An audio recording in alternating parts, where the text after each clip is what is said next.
Hi, happy Wednesday. Today we are taking our dividing decimals one step farther, and we are dividing with two-digit divisors. Yesterday, all of our divisors were just one digit, but today we're going to make it a little more difficult and divide with two digits.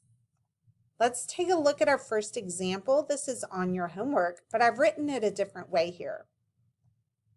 In our homework, the problem is 14 4/10 divided by 15. Now, up until now, all of our problems have had the number being divided was the biggest number. But is that always true in everything in life? Can you divide up 30 cents among 3 people?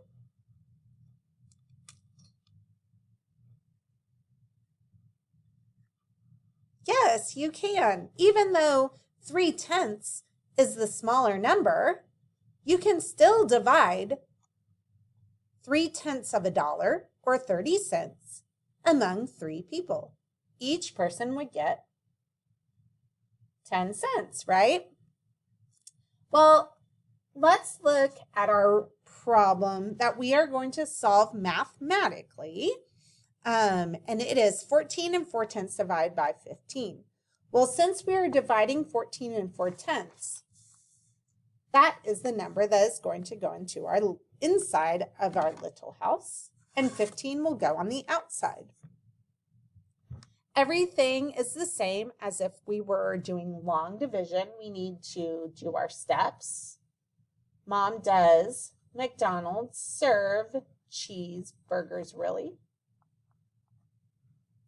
So the first thing we're going to do is list our multiples.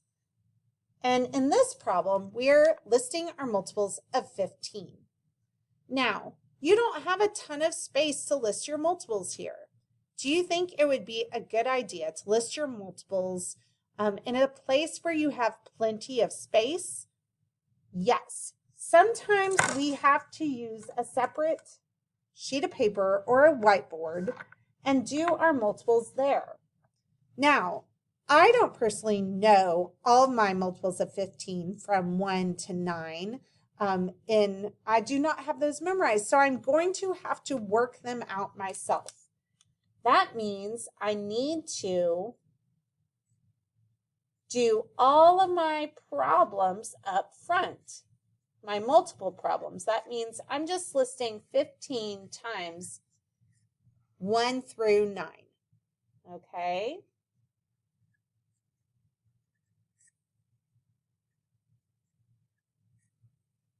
I know this may seem tedious, but personally for me, this is going to give me the correct answer before either trying to guess them in my head or listing a whole bunch of 15s and trying to add them up. So we're going to do 15 times 9. That's the last one we'll do. I am going to go ahead and pause the video and do all of these, and then let's see, I would like you to do the same thing. Let's see if we get the same answers, okay? Okay, once I multiplied 15 from every digit from 1 through 9, I got this: 15, 30, 45, 60, 75, 90, 105, 120, 135. Sorry, friends, I was here on Sunday when the bell rang, so that's what that was. Okay, so do your multiples match mine? If they don't, I want you to go back and correct them, okay? So we are going to use these multiples in our list. So I said the next one was 30, 45, 60, 75, 90, 105, 120, and 135. Okay, we have 1, 2, 3, 4, 5, 6, 7, 8, 9. And remember from yesterday how I said it's really, really important that we take this one step at a time and put our placeholders in our quotient. Because if we were going to divide 14 and 4/10 by 15, it's really important to know where to put our answer, because that decimal, remember the first thing we need to do is put that decimal up. Our decimal is going to judge whether 15 goes into 14 and 4/10. 9 whole times or maybe 9/10 times. Okay, so now that we have put our decimal up in our answer, we can kind of pretend like we are dividing whole numbers. Just like when we multiply our decimals, we ignore them at first. When we divide, I want you to put your decimal up in your place, but now you can ignore them, okay? So we are going to say, does 15 go into 1? No. So what goes over the 1? An X or a 0. Can 15 go into 14? Now, they're really close in number, but which number is bigger? Is 15 bigger or 14? 15 is bigger, so it can't fit into 14. So I'm going to put another X there. So now we're going to decide, can 15 go into 144? Well, it can, because 144 is more than 15. So we need to look for it in our list of multiples. And it looks like we're going to have to use our 9th multiple, because that's 135. So I'm going to put 9 above the 4. I'm going to use the same multiple as I did in my first step. Now subtract. A lot of kids are still not regrouping when they need to. Check, check, check. Can you start with 4 and take away 5? No, so we need to regroup.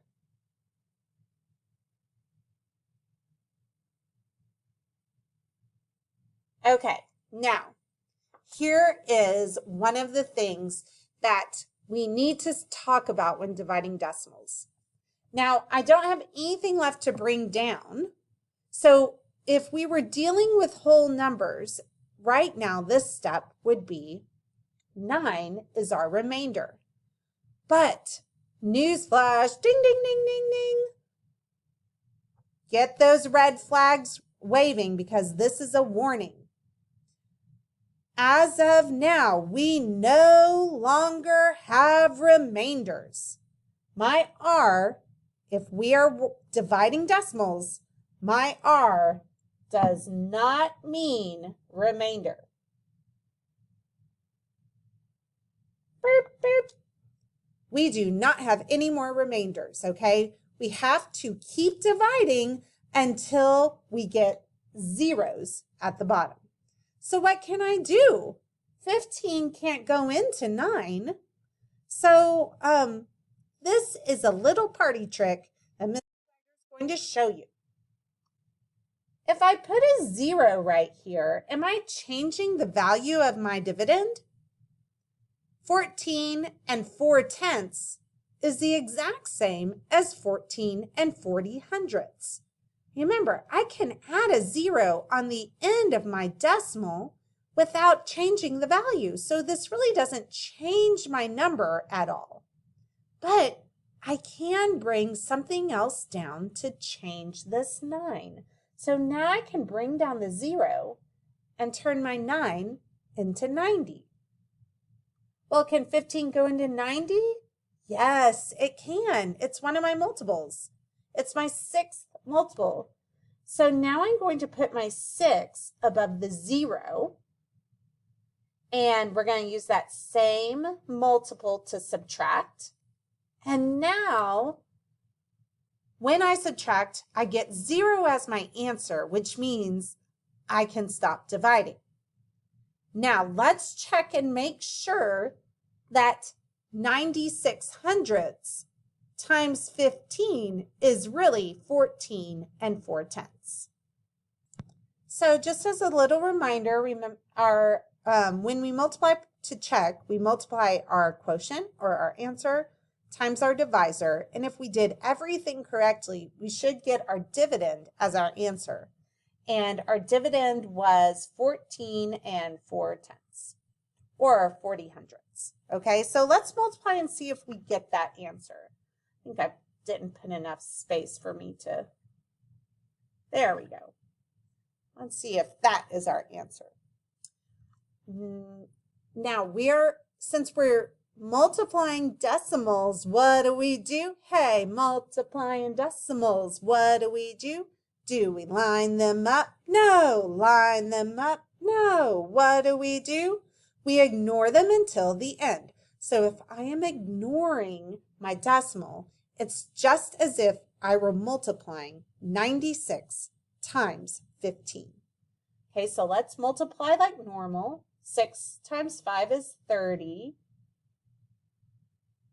9 times 5 is 45, plus 3 is 48.